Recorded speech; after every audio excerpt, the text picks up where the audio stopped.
Hello students. आप सभी का मेरे इस YouTube channel value for time में स्वागत है। आज के फैक्टर एंड मल्टीपल्स के लेक्चर में आज हम किसी भी नंबर को सम ऑफ टू को प्राइम्स कितने वेज में लिख सकते हैं या product of two coprime numbers कितने वेज होंगे वो फाइंड आउट करना सीखेंगे। बिल्कुल इजी टॉपिक है, इंटरेस्टिंग टॉपिक है। देखिए, सबसे पहले को प्राइम नंबर्स क्या होते हैं। को प्राइम नंबर्स आप सभी जानते हैं, वो नंबर्स जिनका हाईएस्ट कॉमन फैक्टर 1 होता है उनको हम क्या कहते हैं, को प्राइम नंबर्स। या आप क्या कह सकते हैं, two natural numbers are said to be coprime number if they have no common factor other than 1, यानी उनका केवल एक ही फैक्टर कॉमन होगा 1, 1 के अलावा और कोई फैक्टर कॉमन नहीं होगा। तो उन नंबर्स को हम क्या कहते हैं, coprime numbers. For example 7 and 16, आप जानते हैं इन नंबर्स में कॉमन फैक्टर 1 है, तो ये हमारे पास दोनों नंबर्स क्या कहलाएंगे, को प्राइम नंबर्स। जैसे अगर मान लो मैं 8 एंड 12 कहता, 8 एंड 12, तो इनका जो हाईएस्ट कॉमन फैक्टर है वो 4 है। 8 एंड 12 का हाईएस्ट कॉमन फैक्टर 4 है, तो इसका मतलब जो 8 एंड 12 हैं ये हमारे को प्राइम नंबर नहीं होंगे। 8 और 12 हमारे को प्राइम नंबर नहीं होंगे, लेकिन 7 और 16 जो हैं इनका हाईएस्ट कॉमन फैक्टर 1 है, तो ये नंबर हमारे पास क्या कहलाएंगे, को प्राइम नंबर। जिनका एचसीएफ हाईएस्ट कॉमन फैक्टर 1 हो वो नंबर्स क्या कहलाते हैं, को प्राइम नंबर्स। मेन जो हमारा टॉपिक है उसमें ये पार्ट जो है काफी यूजफुल है। Number which are coprime to N that are less than n, मतलब एन से लेस वो कितने नंबर्स होंगे जो एन के को प्राइम होंगे। तो उसके लिए हमारे पास डायरेक्ट हम एक फॉर्मूला है, फॉर्मूले से भी कर सकते हैं या हम उनको 1 बाई 1 लिख के भी फाइंड आउट कर सकते हैं कि को प्राइम नंबर्स कितने होंगे। लेकिन फॉर्मूला ध्यान रखते हैं तो इजीली हम number of numbers which are coprime to n which that are less than n find out कर सकते हैं। उसके लिए हम यहाँ फाई एन लिखते हैं, phi n is equal to n into 1 minus 1 upon P into 1 minus 1 upon Q into 1 minus 1 upon are and so on. फिर आप जानते हैं एन की prime factorisation, p raise to the power a into Q raise to the power b into r raise to the power c and so on, जिसमें p Q r क्या होते हैं, distinct primes. तो जो ये P Q R ये distinct primes हैं, इनकी अगर हम ये वैल्यू फाइंड आउट करें, N into 1 minus 1 upon P into 1 minus 1 upon Q into 1 minus 1 upon are and so on, तो ये जो वैल्यू आती है जिसको हम फाई एन से डिनोट कर रहे हैं, या इसको हम यूलर्स फंक्शन भी कह देते हैं, फाई एन से डिनोट करते हैं। फाई एन का मतलब क्या है कि वो नंबर्स कितने हैं जो लेस देन एन होंगे and coprime to N होंगे। तो इसके लिए देखें, अगर हम एज ए एग्जांपल अगर आप देखते हैं, जैसे सपोज करो अगर हमारे पास एन एन अगर हमारे पास एन इज इक्वल टू 24 है, तो इसमें हम वो नंबर फाइंड आउट करना चाहते हैं जो एन से लेस हो एंड को प्राइम टू 24 हो। तो आप देखते हो 1 ऐसा नंबर है, 1 जिसका हाईएस्ट कॉमन फैक्टर 24 के साथ 1 आता है। 2 को अगर हम देखना चाहें तो 2 और 24 में 2 कॉमन आ जाता है, तो हाईएस्ट फैक्टर 1 नहीं है, तो इसका मतलब जो 2 है वो 24 से को प्राइम नहीं होगा। सिमिलरली 3 और 24 में हाईएस्ट कॉमन फैक्टर 3 आ जाएगा, 4 में भी 4 आ जाएगा। अगर मैं 5 लिखता हूँ तो 5 और 24 का हाईएस्ट कॉमन फैक्टर जो होता है वो 1 होता है, तो 5 ऐसा नंबर होगा जो इस 24 के को प्राइम होगा। 6 नहीं होगा, 7, 8 और 24 में हाईएस्ट कॉमन फैक्टर 1 नहीं होगा, और क्या होंगे, 9 भी नहीं होगा क्योंकि 9, 11, 12, 13 होगा, तो हाईएस्ट कॉमन फैक्टर 24 के साथ 1 होगा। फिर उसके बाद आप देखते हो 17, 19 और उसके बाद 19 और 23, ये हमारे पास ऐसे नंबर होंगे जिनका हाईएस्ट कॉमन फैक्टर 24 के साथ 1 होगा। तो वो नंबर क्या है, y1, 5, 7, 11, 13, 17, 19 एंड 24। तो ये हमारे पास ऐसे नंबर हैं जिनका 24 के साथ हाईएस्ट कॉमन फैक्टर 1 है। और ये आप देख रहे हो ये कितने हैं हमारे पास, 8 है। एक तो हम ऐसे सॉल्व करके फाइंड आउट करें, दूसरा वे क्या है कि 24 को आप क्या लिख सकते हो, 8 इंटू 3, 8 इंटू 3 मतलब 2 क्यूब इंटू 3। तो इसका मतलब इसमें मेरे पास 2 प्राइम्स हैं, 2 एंड 3। तो इस केस में हम जो फाई एन, वो नंबर्स जो लेस देन एन होंगे and coprime to N होंगे, उसके लिए फाइंड आउट करने के लिए फॉर्मूला क्या है, फाई एन कहो या phi 24 is equal to N, N का मतलब 24 into 1 minus 1 upon P, 1 upon P is 2 into 1 minus 1 upon Q, second prime क्या है 3, 2 प्राइम्स है तो यहीं तक लिखेंगे। तो सॉल्व करेंगे तो 24 इंटू 1 माइनस 1 अपॉन 2, 1/2 आ जाएगा, 1 माइनस 1 अपॉन 3, 2/3 आ जाएगा, 2 से 2 कैंसिल हो जाएगा, 3 से 24 को कैंसिल करेंगे तो 8। तो डायरेक्ट फॉर्मूले से भी हम फाइंड आउट कर सकते हैं numbers which are coprime to N that are less than N. N से लेस कितने नंबर्स हैं जो को प्राइम टू एन है, तो उसके लिए हम डायरेक्ट फॉर्मूला अगर यूज करते हैं तो उससे भी हम फाइंड आउट कर सकते हैं। बस उसमें क्या ध्यान रखना है कि उस नंबर की प्राइम फैक्टराइजेशन करें। उस प्राइम फैक्टराइजेशन में दो जो प्राइम नंबर्स हैं, जैसे यहाँ 2 और 3 है, तो उसके लिए फॉर्मूला क्या हो जाएगा, 524 is equal to number N as it is into 1 minus 1 upon P that is 2, 1 minus 1 upon Q that is 3। इसको सिंप्लीफाई करके हम वो नंबर्स फाइंड आउट कर सकते हैं जो लेस देन एन होंगे and coprime to N होंगे।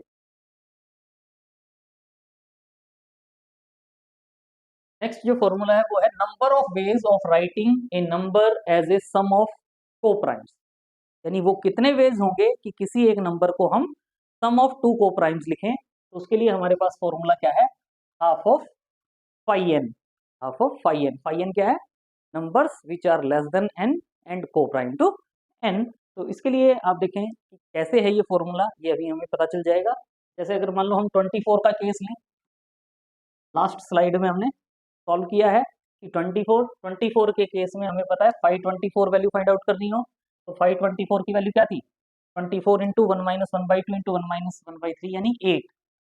तो नंबर ऑफ वेज कितने हो जाएंगे, number of veg half of 8 यानी 4। ये तो हम डायरेक्ट फॉर्मूले से सॉल्व करके लिख सकते हैं, लेकिन ये कैसे आए इसके लिए देखें, हमें पता है कि वो नंबर्स जो को प्राइम टू एन है, को प्राइम टू 24 है, वो क्या क्या थे, 1, फिर 5, 7, 11, 13, 17,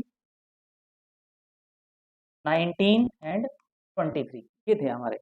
ये 8 नंबर्स ऐसे थे जो को प्राइम टू 24 है।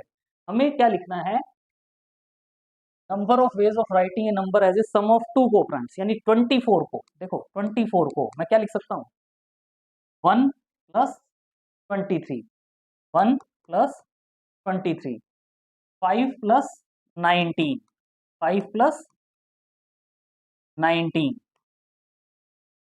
7 प्लस 17, 11 प्लस 13, यानी 4 वेज। यानी जो ये हमारे पास नंबर्स थे 8 नंबर्स, इनमें से आप देख रहे हो इन दोनों का सम 24 है, इन दोनों का सम 24 है, 5 और 19 का सम 24 है, 1 एंड 23 का सम 14 है। यानी सम 24 आए और नंबर को प्राइम हो to N, number coprime to 24 हो, तो उसके लिए क्या थे, जितने हमारे पॉसिबल नंबर्स थे उनमें से 2 नंबर्स का एक पेयर सम जो है वो 24 बनाता है। तो जो टोटल 2 नंबर्स का पेयर एक पॉसिबल वेज बनाता है, तो total number of possible ways क्या होंगे, जितनी हमारी पॉसिबिलिटीज है उसको हाफ से मल्टीप्लाई कर देंगे, यानी 1/2 ऑफ फाई एन। तो हमारे पास हम डायरेक्ट भी लिख सकते हैं, लेकिन अंडरस्टैंडिंग के लिए हमें पता होना चाहिए कि किसी भी नंबर को अगर हम सम ऑफ 2 को प्राइम्स लिख रहे हैं तो उसका मीनिंग क्या है, कि यानी जो ये 24 के को प्राइम्स हैं, इनमें से एनी 2 का सम 24 होना चाहिए।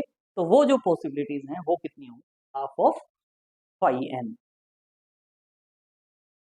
Next is in how many ways we can write 28 as a sum of 2 को प्राइम्स। ठीक है कि 28 जो नंबर है इसको हम कितने वेज में लिख सकते हैं, तो वो जो हमारा फॉर्मूला बनता है number of ways is equal to half of 528।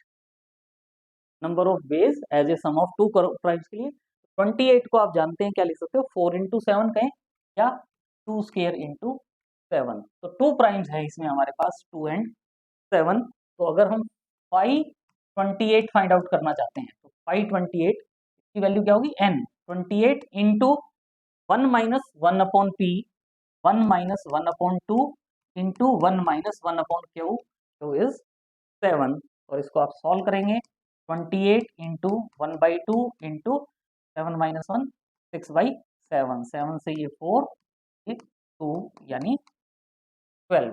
528 की वैल्यू क्या होगी, 12 होगी। लेकिन हमें क्या फाइंड आउट करना है, number of ways 28 can be written as sum of two coprimes. तो वो हमारे पास क्या आ जाएगा answer, number of ways is equal to क्या होगा, हाफ ऑफ 528। 528 की वैल्यू क्या है 12, यानी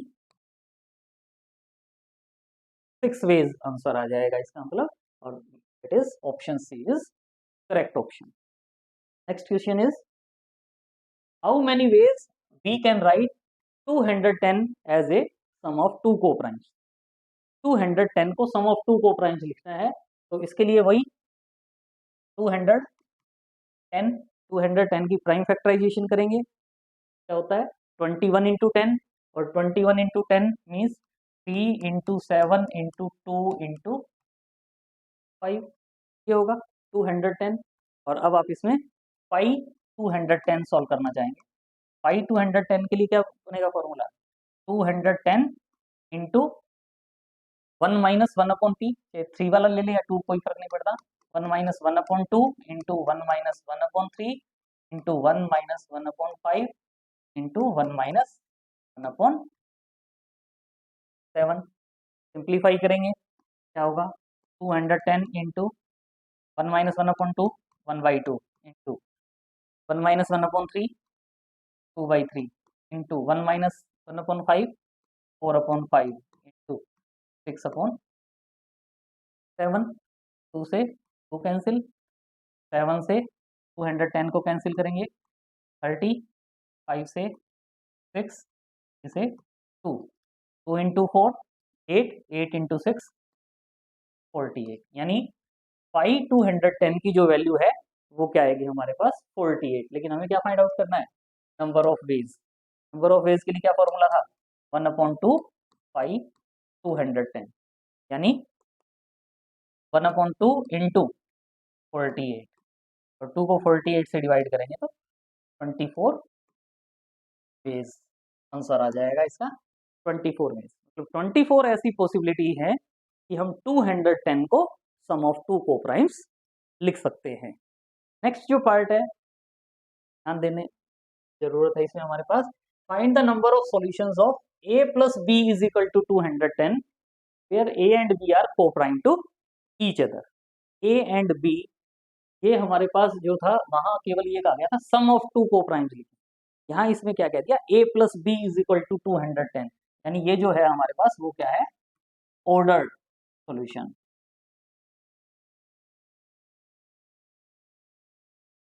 ऑर्डर्ड सॉल्यूशन का मतलब क्या है कि अगर हम 1 प्लस 219 209 210 है, 1 प्लस 209 कहें और 209 प्लस 1 कहें, अगर हम केवल सम ऑफ टू नंबर्स की बात कहते तो मीनिंग दोनों का सेम होता। लेकिन अगर हम a plus B is equal to 210 लिखने की बात कर रहे हैं, इसका मतलब जो है इसमें हमारे पास जो पहले हमें जो वन सॉल्यूशन देता था, यहाँ हमारे पास टू सॉल्यूशंस होंगे। सेकंड केस में जो नंबर ऑफ वेज होंगे, सेकंड केस में जो नंबर ऑफ वेज होंगे वो 2 इंटू 24 यानी 48 वेज। जो सेकंड पार्ट है उसका जो आंसर होगा वो हमारे पास क्या आ जाएगा 48 वेज। ध्यान रखना कि क्वेश्चन में ऑर्डर्ड सॉल्यूशन कहा है या अनऑर्डर्ड सॉल्यूशन। नेक्स्ट जो टॉपिक है हमारे पास sum of numbers which are coprime to n that are less than n। n से लेस जो नंबर्स हैं को प्राइम, उनको अगर हम ऐड करेंगे तो वो वैल्यू क्या आएगी, n into half of pi N, n into half of pi N. जैसे आप देख रहे हैं कि हमने ये, जैसे यहाँ हम ले रहे हैं नंबर 15 के केस में अगर हम नंबर्स का सम फाइंड आउट करें को प्राइम नंबर का, लेस देन n है, लेस देन 15 है, तो वो क्या होगा, उसके लिए आप देखें कि आप देख रहे हो 1 2 1 2 4 8 11 13 एंड 14, ये नंबर्स ऐसे हैं जो 15 से को प्राइम है एंड लेस देन 15 है। तो आप देख रहे हो ये नंबर्स कितने हैं, 8 हैं। लेकिन अब इस क्वेश्चन में हमसे क्या कहा गया है कि इनका सम फाइंड आउट करो। तो सम फाइंड आउट करने के लिए देखें जैसे क्या हुआ, यहाँ से आप देख रहे हो 7 रह गया, इसलिए 1 2 4 7 8 एंड ये है हमारे पास टोटल 8 नंबर्स हैं। इसमें से आप देख रहे हो अगर मैं 7 और 8 को ऐड करता हूँ तो 15 आएगा, 4 और 11 को ऐड करेंगे तो 15 होगा, 2 एंड 13 को ऐड करेंगे तो 15 होगा, 1 और 14 को ऐड करेंगे तो 15 होगा। तो ये 15 प्लस 15 प्लस 15 सबको ऐड करना है, सबको ऐड करना है। तो 15 इंटू मेरे पास क्या बन रहा है, 15 प्लस 15 प्लस 15 प्लस 15 कितने टाइम्स, 4 टाइम्स।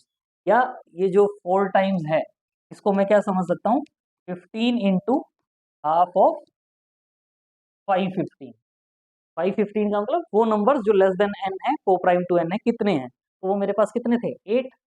तो इसका मतलब क्या हुआ, और ये मेरे पास किसका काम करेगा, n का, यानी n into half of pi n, जो हमने ये फॉर्मूला बनाया है, ये n कैपिटल N है, n into half of pi n, मतलब जो पाई n आया है उसका हाफ करें और जो नंबर है उससे मल्टीप्लाई कर दें, ये वैल्यू मेरे पास क्या आ जाएगी, sum of numbers which are coprime to n that are less than n, n से लेस जो नंबर को प्राइम है उनको अगर ऐड करते हैं तो ऐड करने से जो वैल्यू आएगी वो कैसे आएगी, तो हम यहाँ से देखें तो एज ए फॉर्मूला हम ड्राइव कर सकते हैं और इसको हम डायरेक्ट क्वेश्चंस में यूज कर सकते हैं।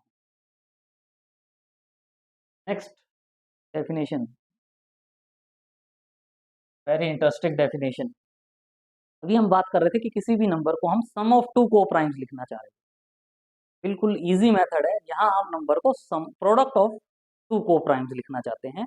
किसी भी नंबर को अगर हम प्रोडक्ट ऑफ टू को प्राइम्स लिखना चाहते हैं तो उसके लिए बिल्कुल इजी मेथड रहेगा, वो क्या होगा, 2 raise to the power n minus 1, ध्यान रखें यहाँ स्मॉल n है, वो क्या रिप्रेजेंट करता है, n is the total number of distinct primes in prime factorization of that number. मान लो नंबर n है कैपिटल N और उसमें हमारे पास हम क्या करें, स्मॉल n जो है वो नंबर ऑफ डिस्टिंक्ट प्राइम्स हैं, तो जो 2 raise to the power n minus 1 होगा वो नंबर ऑफ वेज होंगे, उस नंबर को हम प्रोडक्ट ऑफ टू को प्राइम्स लिख सकते हैं। तो इसके लिए देखें जैसे यहाँ देख रहे हो एग्जाम्पल में हमने 24 को हम क्या लिख सकते हैं, 2 raise to the power 3 into 3, 8 into 3 यानी 2 raise to the power 3 into 3। यहाँ आप देख रहे हो डिस्टिंक्ट प्राइम्स कितने हैं, 2 और 3 2 हैं, यानी स्मॉल n जो है उसकी वैल्यू क्या हो जाएगी, 2। तो हमें नंबर ऑफ डिस्टिंक्ट प्राइम्स देखने हैं कितने होंगे, तो नंबर ऑफ डिस्टिंक्ट प्राइम्स कितने हैं, 2। तो total number of ways as product of two coprime वो क्या हो जाएगा, 2 raise to the power 2 minus 1 और 2 raise to the power 2 minus 1, 2 raise to the power 1 यानी 2 हो जाएगा। जैसे आप देख रहे हो जो को प्राइम नंबर है, number of ways product of two coprime वो क्या हो जाएगा, एक तो 1 इंटू 24 और एक क्या हो जाएगा 3 इंटू 8। 3 और 8 को प्राइम नंबर्स हैं, तो 3 और 8 का प्रोडक्ट 24 होता है, 1 और 24 को प्राइम नंबर्स हैं तो उनका जो प्रोडक्ट है वो भी 24 होता है। तो वो कितनी पॉसिबिलिटी बनती है हमारे पास, 2 पॉसिबिलिटी, मतलब product of two coprime numbers हम लिख पाए तो उसके लिए हमारे पास कितनी पॉसिबिलिटीज होंगी, 2 पॉसिबिलिटीज होंगी।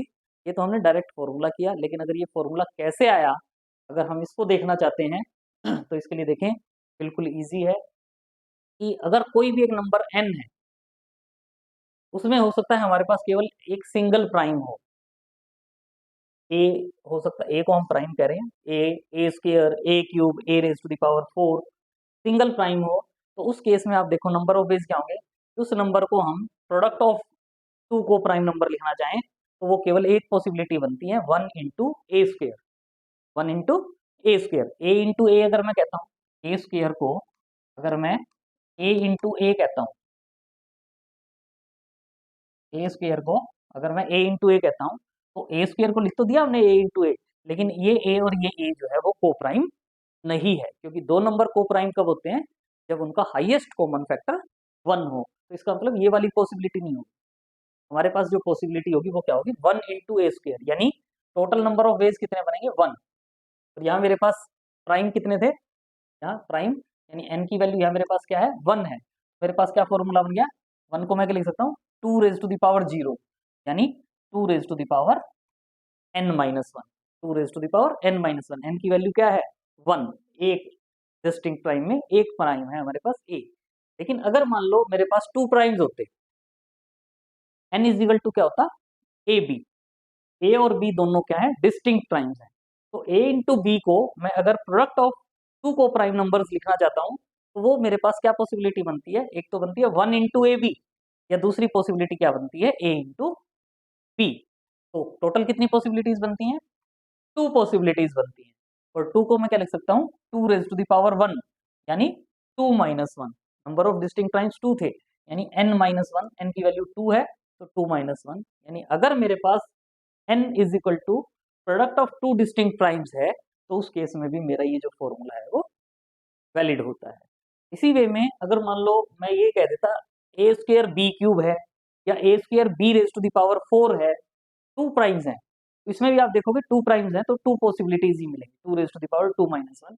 कैसे, एक तो ए स्क्वेयर बी क्यूब है, इसको मैं product of 2 coprime number लिखूंगा, तो एक तो क्या पॉसिबिलिटी हो जाएगी 1 इंटू ए स्क्वेयर बी क्यूब, या क्या हो सकती है ए स्क्वेयर इंटू बी क्यूब, ए स्क्वेयर इंटू बी क्यूब। बस इसमें हमें ये ध्यान रखना है कि जो प्राइम है, देखो ए स्क्वेयर इंटू बी क्यूब, तो ए स्क्वेयर और बी क्यूब दोनों अलग अलग हमारे पास नंबर हैं, तो इनका हाईएस्ट कॉमन फैक्टर 1 होगा। लेकिन अगर मैं ये चाहता ए को बी के साथ कर लूं और फिर ए बी स्क्वेयर, ये भी हो सकता था इस वाले पार्ट को।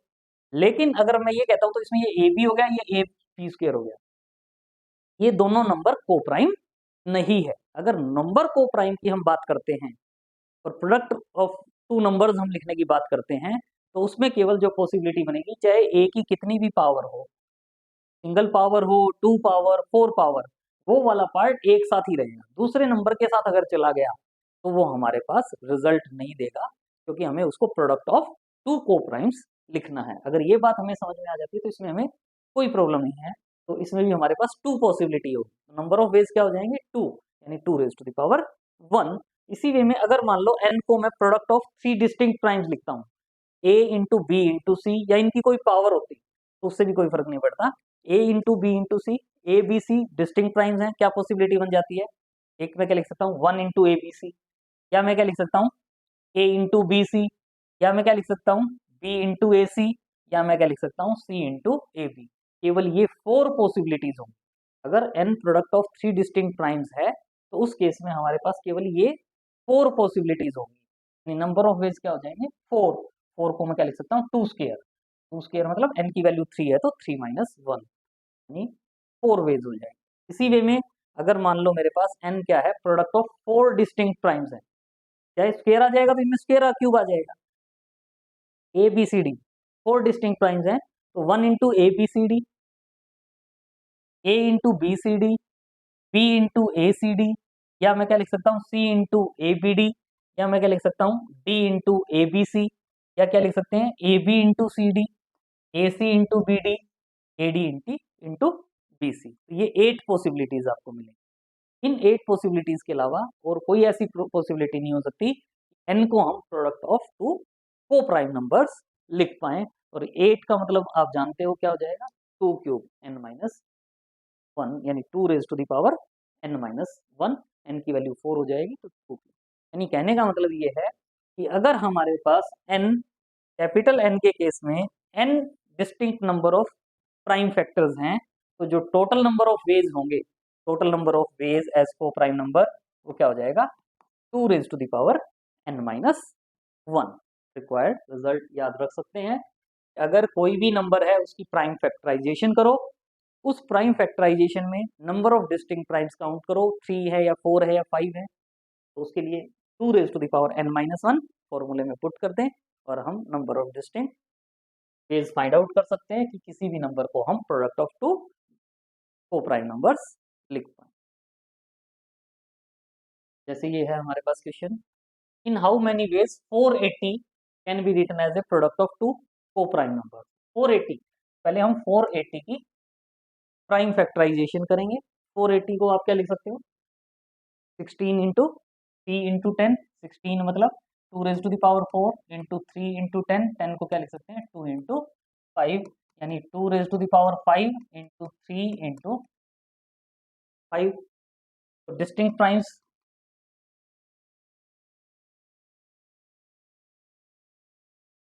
क्या क्या है, 2, 3 एंड 5, टोटल कितने हैं 3 डिस्टिंक्ट प्राइम्स हैं। और 3 डिस्टिंक्ट प्राइम्स हैं तो number of ways can be written as a product of 2 coprime numbers is equal to क्या होगा, 2 raise to the power n-1, 2 raise to the power n-1 यानी 3-1, 2 raise to the power 2, 4 ways. और इस question का answer हो जाएगा कि हम इसको product of 2 coprime number लिखना चाहते हैं 480 को, तो उसकी जो नंबर ऑफ पॉसिबिलिटीज होंगी वो कितनी होंगी, 4 पॉसिबिलिटी। नेक्स्ट है हमारे पास, find the number of solutions a star b is equal to 1800 कर दिया, a स्टार b यानी ऑर्डर्ड सॉल्यूशन।